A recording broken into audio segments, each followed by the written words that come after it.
ಆತ್ಮೀಯ ವಿದ್ಯಾರ್ಥಿಗಳೇ, ಈ ಒಂದು ತರಗತಿಯಲ್ಲಿ ನಾವು ಅಧ್ಯಾಯ 2 ಸಂಖ್ಯೆಗಳ ಬಗ್ಗೆ ಏನ್ ಮಾಡ್ತಾ ಇದ್ವಿ, ಲೆಕ್ಕಗಳನ್ನ ಬಿಡಿಸ್ತಾ ಇದ್ವಿ. ಹಿಂದಿನ ತರಗತಿಯಲ್ಲಿ 2.1 ಈ ಅಭ್ಯಾಸವನ್ನು ಏನ್ ಮಾಡಿದೀವಿ, ಬಿಡಿಸಿದೀವಿ. ಇವತ್ತು ಅಭ್ಯಾಸ 2.2ದಲ್ಲಿ ಬರ್ತಕ್ಕಂಥ ಲೆಕ್ಕಗಳನ್ನ ಏನ್ ಮಾಡೋಣ, ತಿಳಿದುಕೊಳ್ಳೋಣ.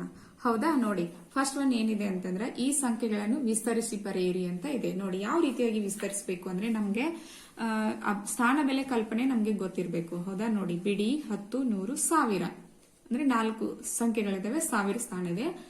ಹಿಂದಿನ ವಿಡಿಯೋದಲ್ಲಿ ಏನ್ ಮಾಡಿದೀವಿ, 2.1 ಅಭ್ಯಾಸದಲ್ಲಿ ಸ್ಥಾನ ಬೆಲೆ ಕೋಷ್ಟಕ ಹಾಕಿ ಸಂಖ್ಯೆಗಳನ್ನ ಬರೆದಿದ್ದೀವಿ. ಈಗ ಅದನ್ನು ವಿಸ್ತರಿಸಿ ಬರೆಯೋದನ್ನ ತಿಳ್ಕೊಳ್ಳೋಣ. ನೋಡಿ, ಏನ್ ಮಾಡ್ಬೇಕು, ಫಸ್ಟ್ 6 ಬರಿಬೇಕು. ಒಂದ್ ಸಂಖ್ಯೆ ಆದ ತಕ್ಷಣ ಇಂಟು ಚಿಹ್ನೆನ ಹಾಕ್ಬೇಕು. ಅಂದ್ರೆ 6 ಯಾವ ಸ್ಥಾನದಲ್ಲಿದೆ, 1000 ಸ್ಥಾನದಲ್ಲಿದೆ ಅಲ್ಲ, ಅದನ್ನ 1000 ಅಂತ ಬರಿಬೇಕು. ಬಿಡಿ, 10, 100, 1000 ಅಂತ ಹೇಳಿ. ಹೌದಾ? ಇದು ಒಂದು ಸಂಖ್ಯೆ ಪೂರ್ತಿ ಮುಗೀತು. ನೆಕ್ಸ್ಟ್ ಪ್ಲಸ್ ಚಿಹ್ನೆನ ಹಾಕ್ಬೇಕು. ನೆಕ್ಸ್ಟ್ ಯಾವ್ದಿದೆ, 4. ಹೌದಾ? 4 ಇದೆಯಲ್ಲ, ಇದನ್ನ ಏನ್ ಮಾಡ್ಬೇಕು, 100 ಸ್ಥಾನದಲ್ಲಿ ಇದೆಯಲ್ಲ, 100. ಆಮೇಲೆ ಪ್ಲಸ್ ಚಿಹ್ನೆ ನೋಡಿ ಎಲ್ಲೆಲ್ಲಿ ಹಾಕ್ಬೇಕು ಅನ್ನುವಂಥದ್ದು. ಸಂಖ್ಯೆ ಬರದ ತಕ್ಷಣ ಇಂಟು ಹಾಕ್ಬೇಕು. ಅದರದೊಂದು ಸ್ಥಾನ ಕಂಪ್ಲೀಟ್ ಆದ ತಕ್ಷಣ ನೆಕ್ಸ್ಟ್ ಸಂಖ್ಯೆಗೆ ಹೋಗಿದ್ದ ಮುಂಚೆ ನಾವು ಪ್ಲಸ್ ಹಾಕ್ಬೇಕು.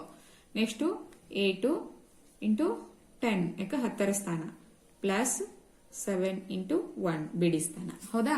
ಈಗ ನೋಡಿ, ಇನ್ನೊಂದು ಸ್ಟೆಪ್ ಅಂದ್ರೆ 6000 ಪ್ಲಸ್ 400 ಪ್ಲಸ್ 80 ಪ್ಲಸ್ 7. ಹೌದಲ್ಲ? ನೋಡಿ, ಬಿಡಿ, 10, 100, 1000 ಅದರ ಸ್ಥಾನದ ಒಂದು ಸಂಕ್ಷಿಪ್ತ ರೂಪ ಇದು. ಈ ರೀತಿಯಾಗಿ ನಾವು ಏನ್ ಮಾಡ್ಬೇಕು ಅಂತಂದ್ರೆ, ಸಂಖ್ಯೆಗಳನ್ನ ವಿಸ್ತರಿಸಿ ಬರೀಬೇಕು. ಇನ್ನೊಂದು ಎಕ್ಸಾಂಪಲ್ ನೋಡಿ, 5 ಇಂಟು ಹೇಳಿ. ಈಗ ನಾನು ಒಂದು ಎಕ್ಸಾಂಪಲ್ ತಿಳಿಸಿದಿನಲ್ಲ, ನೀವು ಅದನ್ನ ಏನ್ ಮಾಡ್ಬೇಕು, ಹೇಳ್ಬೇಕು ಮನಸ್ಸಿನಲ್ಲಿ. ಬಿಡಿ, 10, 100, 1000 ಬರಿಬೇಕು.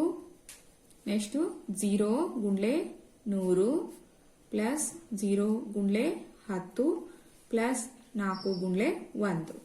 ಇನ್ನೊಂದು ಸ್ಟೆಪ್ 5000. ನೋಡ್ರಿ, 0ದಿಂದ 100 ಗುಣಿಸಿದ್ರೆ ಅದು 0ನೇ ಬರುತ್ತೆ. 3 0 ಬರೆಯೋ ಅವಶ್ಯಕತೆ ಏನಿಲ್ಲ. ಇದು 0 ನೆಕ್ಸ್ಟ್ ಪ್ಲಸ್ 4. ಹೌದಲ್ಲ? ಈ ರೀತಿಯಾಗಿ ನಾವೇನ್ ಮಾಡ್ಬೇಕು, ವಿಸ್ತರಿಸಿ ಬರಿಬೇಕು. ಅರ್ಥ ಆಯ್ತಲ್ಲ?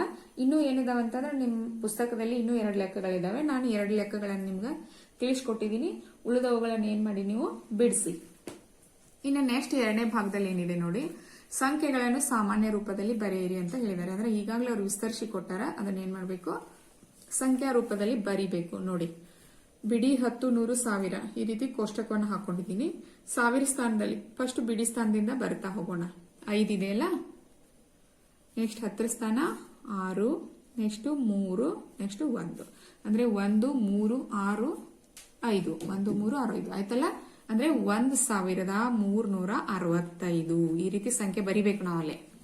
ನೆಕ್ಸ್ಟ್ ಇದು ಹೇಳಿ ನೋಡೋಣ. 1000 ಸ್ಥಾನದಲ್ಲಿ 8 ಇದೆ, 100 ಸ್ಥಾನದಲ್ಲಿ 1, 10ರ ಸ್ಥಾನದಲ್ಲಿ 5, ಬಿಡಿ ಸ್ಥಾನದಲ್ಲಿ ಕೂಡ 5. ಎಷ್ಟಾಯ್ತು ಇದು ಸಂಖ್ಯೆ? 8155. ಹೌದಾ? ಈ ರೀತಿಯಾಗಿ ಇನ್ನೂ 2 ಎಕ್ಸಾಂಪಲ್ ಇದಾವೆ ನಿಮ್ಮ ಟೆಕ್ಸ್ಟ್ ಬುಕ್ ದಲ್ಲಿ, ಅವುಗಳನ್ನು ಕೂಡ ಬಿಡಿಸಲು ಪ್ರಯತ್ನಿಸಿ. ಇದು ಅಪೋಸಿಟ್ ಇದೆ ನೋಡಿ, ಕೊಟ್ಟಿರ್ತಕ್ಕಂಥ ಸಂಖ್ಯೆಯನ್ನ ವಿಸ್ತರಿಸಿ ಬರೆಯೋದು, ವಿಸ್ತರಿಸಿ ಬರೆದನ್ನ ಸಂಖ್ಯಾ ರೂಪದಲ್ಲಿ ಬರೆಯುವುದು. ಇದು 2.2 ಅಭ್ಯಾಸದಲ್ಲಿ ಬರ್ತಕ್ಕಂಥ ಲೆಕ್ಕಗಳು. ಹೌದಾ ವಿದ್ಯಾರ್ಥಿಗಳೇ?